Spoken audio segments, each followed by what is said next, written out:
男人在开车的时候忽然戴上了防毒面具，只见他打开一罐毒气，坐在后排的夫妻俩瞬间变了脸色。车子在大路上疾驰而去，一股毒烟透过窗户弥漫出来。不久后，男人红着眼摘下面具，然后将尸体运回家中，并用冰块把它们封藏起来。男人担心自己冷冻尸体时发出的噪音会引起楼下邻居的怀疑，便拎着礼物来到楼下向饱受噪音折磨的女孩道歉。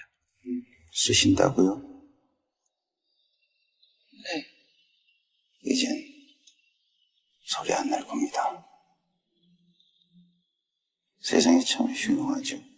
층간소음으로 살인까지도 나니까요. 女孩迷茫地接过礼物，见男人离开后就关上了门。大叔回到楼上之后，开始用凿子敲击包裹着尸体的冰块。第二天，大叔正要开车离开，却被一阵手机震动声吸引了注意。他发现声音是从车子下面传出来的，俯身一看，车底竟然藏了一个手机。他